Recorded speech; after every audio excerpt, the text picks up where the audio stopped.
राज्यसभा सांसद कपिल सिब्बल को supreme court से कोई उम्मीद नजर नहीं आती। हाल ही में एक कार्यक्रम के दौरान उन्होंने यह बात कही है।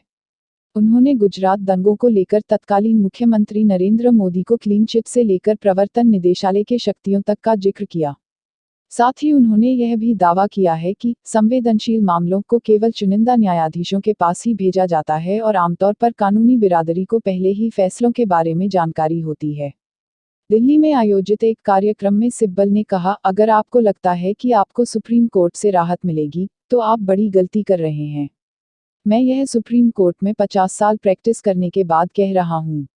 उन्होंने कहा कि भले ही कोर्ट की तरफ से कोई ऐतिहासिक फैसला सुनाया जाए, लेकिन उससे जमीनी हकीकत बमुश्किल ही बदलती है। उन्होंने कहा, इस साल मैं सुप्रीम कोर्ट में प्रैक्टिस के 50 साल पूरे कर लूंगा और 50 सालों के बाद मुझे लगता है कि संस्थान से मुझे कोई उम्मीद नहीं है।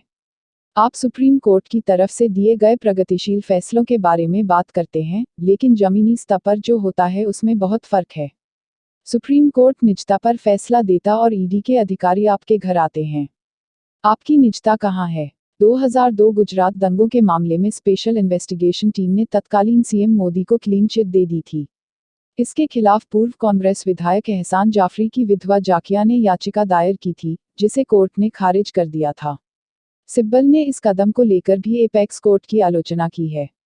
साथ ही उन्होंने पीएमएलए के प्रावधानों को बरकरार रखने और नक्सल विरोधी आंदोलन के दौरान 17 आदिवासियों की कथित न्यायेतर हत्याओं की स्वतंत्र जांच की मांग करती याचिका को खारिज करने को लेकर भी कोर्ट की आलोचना की। खास बात है कि पीएमएलए के प्रावधानों को चुनौती दे रहे याचिकाकर्ताओं और जाकिया जाफरी की तरफ से सिब्बल ही कोर्ट में पेश हुए थे।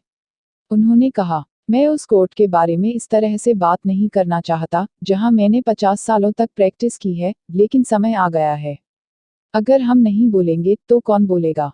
सच्चाई यह है कि कोई भी संवेदनशील मामला, जिसमें हम जानते हैं कि कोई परेशानी है, उन्हें कुछ ही न्यायाधीशों के सामने रखा जाता है और हम परिणाम जानते हैं। उद्धरण: राज्यसभा सांसद ने कहा कि अगर लोग अपनी मानसिकता नहीं बदलेंगे, तो स्थिति नहीं बदलेगी। उन्होंने कहा, भारत में हम जानते हैं कि हमारे पास माँ बाप का कल्चर है, लोग ताकतवर के पैरों में गिरते हैं। लेकिन समय आ गया है कि लोग बाहर आएं और अपने अधिकारों के लिए सुरक्षा मांगें। उन्होंने धर्म संसद मामले का भी जिक्र किया और कहा कि आरोपी गिरफ्तार नहीं हुए हैं और अगर गिरफ्तार हो भी जाते हैं तो उन्हें 1-2 दिनों में जमानत मिल जाएगी और वे 2 सप्ताह के बाद फिर धर्म संसद की बैठकें करने लगेंगे।